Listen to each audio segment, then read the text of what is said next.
Penyeberangan perintis. Mungkin dari Mas Suri bisa menjelaskan secara singkat apa itu angkutan penyeberangan perintis dan mengapa program ini sangat penting bagi Indonesia, Mas. Dari mana nih Mas asalnya, Mas? Saya dari Rembang. Itu menghubungkan daerah terpencil dan terluar dengan daerah yang berkembang. Nah, untuk di Sumatera Barat ini, Mas, ada berapa batasan antara angkutan komersil dan angkutan penyeberangan perintis ini sendiri? Nah, contoh ini kan kalau Kepulauan Mentawai ini kan diambil oleh itu sangat India, makanya globalnya pun cukup tinggi. Kita butuh kapal yang cukup besar. Halo Sobat Transportasi, selamat datang di podcast CLBK Cerita Lama bersama kami. Tempat kita ngobrol santai seputar dunia perhubungan dan segala dinamikanya. Oke, hari ini kita akan membahas sebuah topik yang mungkin sering luput dari perhatian kita semua, tapi mempunyai andil yang cukup besar dalam menyatukan negeri ini, yaitu angkutan perintis. Oke, di sini saya Jihan dan rekan saya Hadiluda. Di sini kami akan memandu acara podcast pada hari ini. Oke teman-teman, pada hari ini kita sudah kedatangan narasumber yang mungkin cukup ahli di bidangnya ya. Oke, selamat datang. Oke, selamat datang untuk Mas Rudi. Kita say hi dulu. Hai. Mungkin teman-teman sudah penasaran sama narasumber kita. Langsung saja nih perkenalan singkat dari Mas Rudi. Ya. Jadi pertama saya koreksi. Jadi saya lebih ke angkutan penyeberangan perintis. Oke, angkutan penyeberangan. Jadi mungkin perkenal dulu ya. Mas, bisa. Saya itu Ruri. Kebetulan saya penempatan pertama saya itu di BPPT Kelas 2 Surabaya. Sengaja tahun 2022 bulan Maret. Ya. Nah, selama saya di sini itu saya kurang lebih saya ditempatkan di bagian penyeberangan. Jadi 3 tahun inilah saya itu lebih ke memegang pekerjaan terkait penyeberangan perintis. Jadi sedikit banyak saya tahu. Berarti kita biasanya menggunakan narasumber kali ini ya. Nanti kita bakal kulik-kulik terus ya. Iya. Mas dari mana nih Mas asalnya, Mas? Saya dari Rembang, Jawa Tengah. Jawa Tengah. Pantesan ya ada bener-benernya gitu. Lautan ya. Iya. Padahal udah lama ya di Jepang dulu kan? Masih vaksin. Bisa loh, kan sebelumnya kan sempat ke Jepang. Enggak. Oh enggak ya? Ada. Mungkin Mas Rudi lain gak sih? Iya. Enggak, ya bisa lah info nih kayaknya. Aku soalnya sebelum mengundang narasumber itu aku ngulik-ngulik sedikit Mas. Kayak info narasumber Mas ini pernah di Jepang nih di lah. Info itu dari temanku. Sorry nggak info dia. Sorry ya. Mungkin langsung aja nggak sih? Boleh ya, langsung Mas aja. Rudi tadi ada menyinggung sedikit kata angkutan penyeberangan perintis nih Mas. Nah mungkin kita dari kita semua masih ada yang belum apa itu angkutan penyeberangan perintis. Mungkin dari Mas Suri bisa menjelaskan secara singkat apa itu angkutan penyeberangan perintis dan mengapa program ini sangat penting bagi Indonesia, Mas. Nah ya. Jadi angkutan penyeberangan perintis itu umumnya tujuan itu menghubungkan daerah terpencil dan terluar dengan daerah yang berkembang, sehingga akhirnya daerah yang terpencil dan tertinggal ini menjadi daerah berkembang, bahkan menjadi negara maju. Setelah target sebenarnya yang penyeberangan perintis ini, sehingga masyarakat itu di sana terlayani. Jadi angkutan penyeberangan perintis ini ibaratkan urat nadi ya untuk masyarakat di pinggiran. Oh iya, dia masyarakat itu kan sangat bergantung lah dengan penyeberangan perintis. Makanya saya itu selalu memposisikan diri saya itu sebagai masyarakat di sana. Sehingga saya itu tahu rasanya kalau sama mama lain itu gak ada. Itu betapa chaosnya hidup saya. Iya, Mas sebenarnya nih. Sebenarnya apa sih bedanya angkutan perintis dan angkutan penyeberangan? Nah ya, kita kan sering tahu ya. Kita tuh sering dengar istilah angkutan penyeberangan perintis, angkutan penyeberangan komersil. Terus apa sih bedanya? Sisi lain, angkutan penyeberangan perintis itu punya tujuan juga menghubungkan daerah terpencil itu, menghubungkan daerah yang belum menguntungkan secara komersil untuk pelaksanaan angkutan penyeberangan. Jadi gini, ada nih angkutan penyeberangan kayak gini, ada sebuah pulau, terus sebuah perusahaan mengkaji kalau kita melayani lintasan titik A titik B pulau ini, kita itu sebenarnya untung nggak sih? Berapa jumlahnya? Apakah untung nggak? Oh ternyata nggak untung, rugi gitu. Sisi lain masyarakat harus dilayani kan? Iya kan? Makanya pemerintah itu hadir dengan memberikan bantuan berupa finansial kepada perusahaan itu supaya bisa melayani masyarakat tersebut. Jadi sisi lain perusahaan ini nggak rugi, sisi lain masyarakat terlayani, jadi nggak ada yang dirugikan gitu. Nah, kalau untuk penyeberangan komersil, dia itu tanpa ada bantuan dari pemerintah, dia itu udah untung. Jadi terus peran pemerintah di situ apa? Pemerintah itu di situ pengawasan, perizinan, pengawasan, kelaikan kapal. Ya, jadi untuk finansialnya dia nggak memberikan bantuan, soalnya emang dari demand-nya dari permintaan masyarakat sendiri udah besar, sehingga dari perusahaan udah lebih. Itu perbedaannya di situ antara komersil dan perintis. Jadi udah cukup jelas ya teman-teman penjelasan dari Mas Uli tadi. Nah, untuk di Sumatera Barat ini Mas, ada berapa batasan antara angkutan komersil dan angkutan penyeberangan perintis ini sendiri? Nah, di Sumatera Barat untuk yang penyeberangan komersilnya itu ada 2. Kemudian angkutan penyeberangan perintisnya itu ada 4. Jadi total angkutan penyeberangan di Sumatera Barat ini ada 6. Yang komersil itu Padang Pabjat 1, terus Padang Sikatap 2, terus yang perintisnya itu Padang Sikatap 2, Padang Siberut itu yang lintasan antar kota kabupaten dalam provinsi ada 2 itu. Terus yang lintasan dalam kabupaten itu ada 2 juga, yaitu Siberut Pabjat sama Pabjat Sikatap. Jadi emang kombinasi di sini. Ada lintasan yang dalam antar kota kabupaten dalam provinsi dan ada dalam kabupaten juga. Makanya kewenangannya itu ada berbeda. Mas, nanya nih sebelum lanjut pertanyaan berikutnya ya Mas. Ya. Nah, tadi kan bahas masalah subsidi tadi Mas. Kira-kira subsidi itu harus diberikan ke perusahaan BUMN atau bisa juga diberikan ke perusahaan swasta? Nah, untuk layanan angkutan penyeberangan perintis ini kita itu sifatnya kontraktual. Jadi kita itu berkontrak ya 1 tahun atau 6 bulan. Ada yang sesuai dengan jasa waktunya. Jadi ada harga sendiri. Nah, untuk seleksinya sendiri itu kita menggunakan tender atau e-katalog. Ya, di sini. Nah, di dalam e-katalog itu atau tender itu kita memasukkan syarat-syaratnya. Syarat-syarat mengikuti kebutuhan dari lapangan. Nah, untuk sarana jadi kapalnya kan, atau perusahaannya. Itu kan kita harus memberikan syarat-syarat supaya layanan angkutan penyeberangan di sini ketika dilayani suatu perusahaan tersebut tidak ada kendala, ya kan? Makanya syarat-syarat itu apa namanya? Perusahaan mana siapapun bisa mengikuti. Ini kan tender ya, etalog ini sifatnya umum. Jadi nggak harus BUMN, semua bisa ikut. Semua bisa ikut selama dia memenuhi syarat yang kita minta.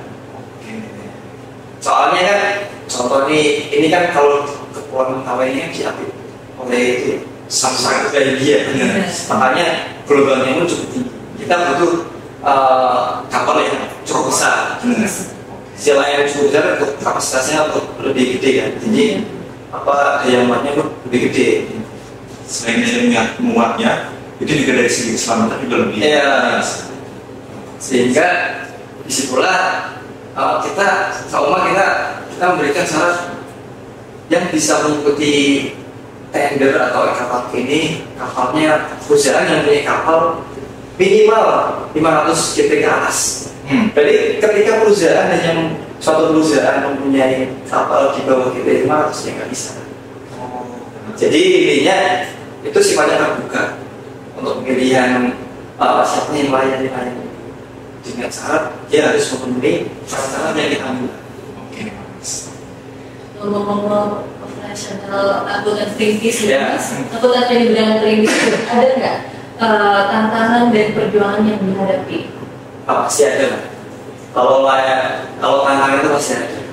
Kita balik lagi kan ya. Kita itu layanan perintis ini kan dia membuat daerah yang terpencil dan tertinggal. Kita tahu sendiri. Kita bisa mungkiri nih. Tertinggal untuk daerah-daerah tertinggal hasil infrastruktur sangat minim. Ya. Ya. Dengan fasilitas yang sangat minim itu kita harus bisa memaksimalkan yang ada supaya masyarakat terlayani. Sehingga kita pun selalu komunikasi dengan stakeholder yang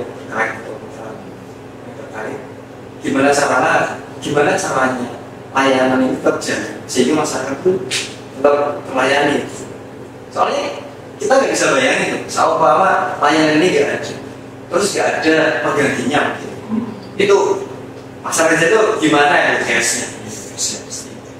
Iya pasti chaos bergantung, soalnya bergantungnya ya dari itu tadi. Iya. Jadi penyeberangan perintis ini kan namanya juga penyeberangan. Dia sebagai jembatan penghubung jalan itu tadi sama kereta api ya. Kalau di undang-undang 17 ya, 2008. Penyeberangan ini kan dia mampu mengangkut kendaraan. Nah, ketika otomatis yang bahan pokok lah, ketika bahan pokok itu gak tersuplai ke sana, pasti akan terjadi inflasi. Dan secara bahan baku pasti akan mahal. Bayangin loh, sisi lain masyarakat butuh bahan baku, bahan makan. Sisi lain masyarakat punya hasil bumi yang harus didistribusikan ke daerah berkembang. Nah, ketika tidak ada layanan angkutan penyeberangan ini atau penggantinya lah, terus masyarakat gimana? Dia akan sisi lain kan kayak kalau seumpama di Mentawai ini kan pisang itu kan pasti busuk lama. Ya, iya. Kembali juga ya tantangannya. Iya. Belum lagi kan kita tahu sendiri tadi saya singgung dia jauh sama religi ya. Ombaknya cukup besar. Kita itu dari pelayaran dari Padang ke Mentawai yang paling cepat itu sekitar 10 jam. Lumayan juga tuh Mas ya. Makanya saya tanya nih, kalian pernah belum ke Mentawai? Saya Si tidur. Mentawai? Pernah. Oh iya sih pernah ya. Tapi pakainya harus pakai penyeberangan, jangan yang lain. Coba kamu, ya, coba kamu rasain dulu. Kamu sebagai masyarakat biasa di sini. Itu kamu bisa merasain betapa pentingnya layanan ini. Nah, ngomong-ngomong itu Mas, bisa nggak sih Mas gambarin sedikit nih pengalaman Mas pada saat sama Mas terkait anggota perintis tadi? Kan aku belum pernah nih sama, kali aja Mas bisa berbagi pengalaman dikit. Ya, sama teman-teman juga. Ya, saya kebetulan itu untuk semua lintasan kayaknya udah pernah sih. Semua lintasan udah pernah. Jadi waktu itu saya kalau nggak salah itu ke Sikatap, kita berdua, ya kita berdua. Kebetulan waktu itu kapal yang biasanya melayani itu lagi docking, sehingga dia pakainya diganti dengan kapal yang satu. Nah, otomatis di situ ada pengurangan frekuensi karena kita pun keterbatasan sarana di situ. Ya. Di kapal yang disebut itu cuma ada 2, sehingga dengan yaitu keterbatasannya kita harus semaksimal mungkin biar masyarakat terlayani. Kita layani, masyarakat kita layani, tapi sisi lainnya itu frekuensinya kita berkurang. Yang semulanya itu kita layanan 1 minggu sekali, jadi 2 minggu sekali. Ya ini sisi lain dan waktu itu saya datang ke sana, itu pisang itu udah semua satu lembaga full pisang. Full pisang. Ya, Selain pisang ada nggak sih Mas? Sebenarnya kalau hasil bumi itu banyak, tapi yang dominan kalau untuk Mentawai ini dia pisang. bisa itu bisa terjadi. Makanya ketika masuk itu bisa aku masukin semua. Soalnya harapan mereka satunya itu bisa membeli. Oh enggak, yang awal penyegaran itu. Kalau sama itu enggak ada, maksudnya nggak jadi berangkat katakanlah atau mungkin dihilangkan katakanlah, itu bisa itu mau di mana lagi? Berarti mayoritas penduduk Israel itu bercocok tanam ya mas? Ininya, mata pencariannya. Ya kalau saya pernah kesana itu satu dia itu nelayan terus kami juga dia kebanyakan kesana. Untuk masyarakat kemarin saya lihat memang dominannya di situ ke arah 2 sektor itu lah. Pariwisata jangan lupa, Pentawa itu pariwisata. Pariwisata itu bagus. Pantainya bagus itu. Makanya jangan semacam ini untuk teman-teman ya. Jangan lupa Sumber itu gak ada bisa pariwisata. Salah satunya Pentawa. Benar. Harus kesini sih. Jadi masya Allah banget sih mas, dari cerita mas tadi benar-benar membuat kita sadar nih bahwa transportasi itu sebagai penyelamat nyawa masyarakat, khususnya masyarakat yang ada di daerah perbukitan. Nah teman-teman, dari kisah inspiratif tadi kita tanya lagi nih, ada nggak mas dampak nyata dari kisah inspiratif berkat adanya angkutan penyeberangan perintis ini? Betul. Ada nggak kira-kira? Ada. Kalau nggak salah itu tahun ini. Jadi ini waktu itu kalau nggak salah kan kita ada ya untuk makan P3 kan. Iya. Nah waktu itu dari teman-teman kita yang di Mentawai itu dia tesnya itu di Padang. Tes dia di BKN ya mas? BKN Padang. Iya. Kalau nggak salah itu kejadiannya seperti itu. Nah karena satu-satunya yang kan dia orangnya banyak ya, kemudian yang kebetulan jadwal yang pas untuk dia teman-teman kita untuk tes itu adalah penyeberangan sisi lain kapasnya, nah, sisi lain waktunya juga pas. Waktu itu memang dari kita pun komunikasi dengan dari stakeholder terkait, isu terus PT SIP sebagai mitra kita ya. Gimana caranya teman-teman kita itu bisa menyeberang, soalnya ini kan terkait masa depan ya. Benar. Jadi masa depan ya. Ini ya semangat pencarian. Iya, kita sama di mereka masih ya gimana cara harus bisa nyebrang. Bayangin kalau nggak bisa nyebrang pasti teman-teman itu kecewa. Istilahnya menyalahi pemerintah. Menjadi pemerintah karena tidak pemerataan itu. Iya.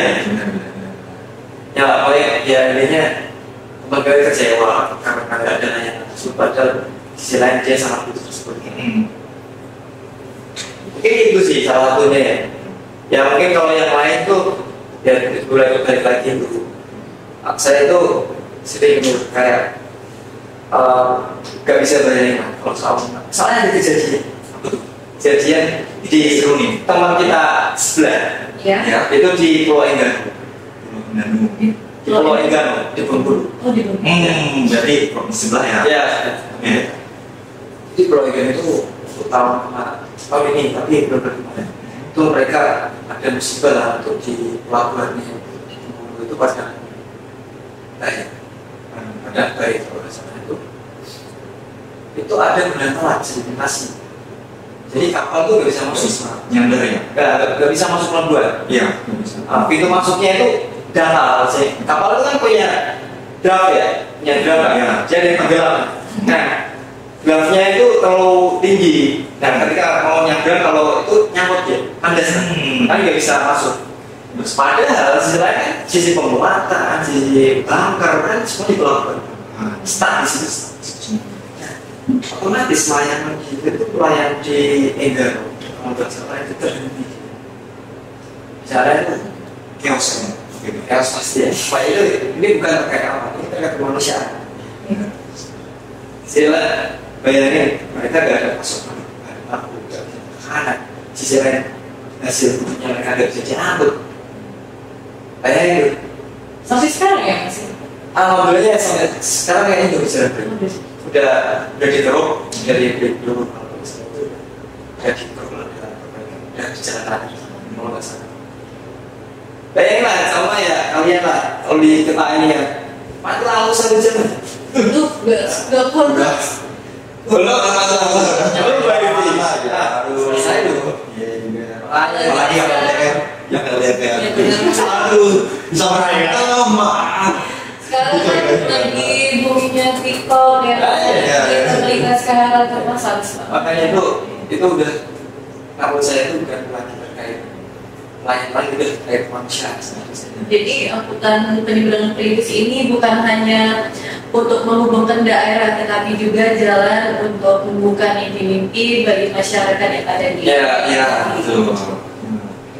Terus Mas, kira-kira ada nggak sih strategi keberlanjutan untuk program di sini biar nggak bergantung terus nih sama subsidi dari pemerintah Mas? ya, balik lagi ke definisi tadi tujuan dari investasi. Tujuannya adalah membuat daerah kecil hingga ke daerah yang berkembang dengan akhirnya daerah kecil dari ini menjadi daerah berkembang akan menjadi maju. Nah, akhirnya lebih kan jadi maju nih, otomatis layanan penyeberangan dari sini itu nggak selamanya akan berjalan terus. Akhirnya seperti itu. Jadi pemerintah itu memberikan stimulusnya atau mungkin memberikan bantuan supaya dengan harapan bantuan ini akan menggenjot ekonomi yang ada di sana, pembangunan, ekonomi. Jadi kan sisi lain perlahan-lahan akan jadi kenaikan dulu. Oh ternyata produknya semakin kualitas ekonomi makin tinggi, terus produktivitas dari masyarakat di sana makin tinggi. Frekuensi perputaran dari produktivitas masyarakat di pulau ini kan jadi tinggi ya, pendapatannya tinggi, apa-apa akan dari sisi pelayanan penyeberangan di sini pendapatan dari perusahaannya kan mutu tuh, Ya. kan? Ya. Jadi perusahaan kita kasih lagi ternyata perusahaan jauh dengan kenaikan setiap tahunnya ini. Ketika perusahaan itu jadi kan itu lagi dari sisi komersil kan dari komersil otomatis anggaran yang untuk layanan penyeberangan tadi diambil. Nah anggaran ini terus mana untuk daerah lain yang dibutuhkan. Jadi emang targetnya itu tidak selamanya penyeberangan itu hanya ini terus ada target dari pemerintah itu supaya daerah itu mandiri. Jadi kita kan ya ada daerah lain juga membutuhkannya daerah lain, makanya kita ya harus merata dengan teman-teman yang lain. Jadi kan di sini luas ya, makanya belum saya yakin pasti ada daerah yang belum layan, ada masyarakatnya tapi belum layan. Saya yakin pasti ada. Makanya penyeberangan dari situ ya goalnya itu supaya daerah itu bisa naik ekonominya, terus demand di penyeberangan juga naik, sehingga bisa untung. Bantuan dari pemerintahnya diambil untuk daerah ekonomi, sehingga nanti diharapkan pembangunan di sini mana. Jadi ada harapan lah untuk angkutan penyeberangan peribus ini sendiri bisa mandiri di masa depan yang akan datang. Pasti. Ini nggak cuma kita butuh teruskan Kapan lagi? ada teman-teman kita yang daerah itu masih butuh layanan tersebut. Makanya gimana caranya kalau bisa itu secepatnya gimana kita genjot ekonominya daerah Tawa ini supaya naik, kemudian sehingga penyeberangannya juga di sisi lain faktornya naik, pendapatannya naik, biar bisa ini bisa diambil, terus anggarannya bisa diambil daerah yang lain. Di era Gen Z yang serba satset ini Mas, menurut Mas apakah ada peluang untuk melibatkan sektor swasta atau teknologi digital dalam layanan aplikasi booking online untuk memperkuat layanan angkutan penyeberangan ini? Jadi untuk saat ini di Sumber ini kami sudah berkomunikasi dengan mitra ya, akan ya, Iya. sektor terkait untuk terkait dengan etiket. Untuk saat ini emang baru satu lintasan yang kita pakai etiket ini semua. Itu yang komersil tadi. Oh, Ada pantas. di komersil. Soalnya daerah-daerah yang lain itu emang kayak Ciberu, kan sekarang itu kita emang untuk apa ya, jaringannya masih agak susah. Sehingga kendalanya mungkin situ. Selain dari kita pun harus sosialisasi ke masyarakatnya, masyarakat cara penggunaannya dan sebagainya, cara apa sebagainya. Kita butuh waktu. Tapi kita tetap optimis. Semua lintasan itu harus pakai etiket gitu. Setuju sekali. Kita optimis itu. Mempermudah juga ya. Mempermudah kita sebagai pengguna jasa ini untuk booking tiket ini. Ya. Sisi lain untuk bagi kita tuh mempermudah pengawasan. Oh iya benar. Menghindari miskomunikasi. Ya, kita itu menghindari lebih dipermudah untuk pengawasan. Jadi kita bisa lihat, ya datanya itu bisa fix berapa orang yang naik, berapa kendaraan yang naik, itu udah fix. Setuju sekali nih dengan adanya integrasi dengan teknologi digital akan membuat pelayanan angkutan penyeberangan gratis ini lebih relevan di era sekarang. Mungkin itu lah kalau saya gitu ya. Oke ya teman-teman yang di teman-teman semua. Jadi kondisi di Sumber ini kalau saya itu Sumber itu bisa saya. Saya merasa sendiri di Sumber itu wisatanya sudah ada. Saya di Mentawai juga, di sisi lain Mentawai itu penyeberangan bisnis itu juga untuk wisatawan. Banyak wisatawan luar negeri itu ke Mentawai. Benar, iya. Dia apa namanya ombak di sana itu bagus-bagus, pantainya juga bagus, masyarakatnya juga baik-baik. Jadi gak ada salahnya teman-teman itu main ke sana. Selain untuk membantu perekonomian di sana, selain untuk menikmati liburan mungkin ya, misalnya Healing lah. ini misalnya itu keren banget. Tadi masih nggak awal sana. Ayolah, Ada lagi masih Lomi kan? Iya. Bisa dulu. Lomi. Bisa kan tuh? Bagus. Yang suka survei, Kalau di Mentawai Mas udah ke pantai mana aja? saya lupa ya namanya. Atau apa dekat? Kalau menurut Jihan ada nggak tempat yang rekomendasinya? Benar. Ya Jihan kan Iya. dulu kan. Ini fun fact ya, Jian itu pernah bertugas di Tol Cian. Benar. Yang pusatnya pemerintahan di Kabupaten Kepulauan Mentawai. Berapa? Sekitar 4 bulan. Nah, saya udah Pasti udah banyak yang dijelajahi. kurang lebih masih bisa ya. Iya. Ada nggak nih tempat rekomendasi nih? Kalau dia sih emang basicnya udah suka pantai ya. Pantai. Sama lagi pantai-pantai yang ada di Tua Peja itu indah banget lah. Apalagi buat sunsetnya nih buat kalian yang Begini banget. ada nih. Iya. Namanya Pulau Sepongkok nih Mas. Iya. Iya ada kayak Itu kayak pohon apa ya? Pohon kelapa itu. Kelapa. itu. Jadi kalau mau nyebrang ke sana tuh kita naik lagi nih kayak kapal kecil. Berapa menit? Berapa menit tuh? Sekitar 15-20 menit, nggak terlalu jauh. Nyebrangnya dari pantai Jati kalau nggak salah kemarin. Estetik kan tempatnya begitu foto-foto kan? Kita kan banyak jauh. Iya. Gitu kan? Kalau sama untuk syuting, Tapi itu di pantai Mapadeget sih bagusnya. apa deh? Itu airnya bersih, terus pasirnya putih banget.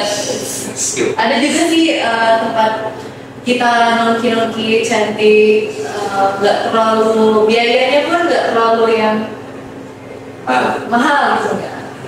Kalau untuk sekedar minum kelapa di sore hari. Mas aja. Mas, kenapa banyak? Iya, begitu. Akhirnya kan lu. Oke teman-teman, mungkin segitu aja ya obrolan dari kita. Semoga topik kita hari ini itu bisa menambah wawasan buat teman-teman semua yang ada di sana. Kami ucapkan terima kasih juga untuk Mas Ruli. Terima kasih atas kesempatannya. Semoga ilmunya bisa tersalurkan ke masyarakat. Dan Saya senang bisa share ilmu ya. Iya. Biar bisa tahu, biar tahu ya. iya. Mungkin dari kami itu saja. Terima kasih. Sampai jumpa di podcast selanjutnya. Bye-bye. Oh iya, teman-teman jangan lupa ini bermanfaat. Jangan lupa untuk di-share ke teman-teman semua dan jangan lupa juga klik tombol subscribe sekaligus loncengnya ya. Dan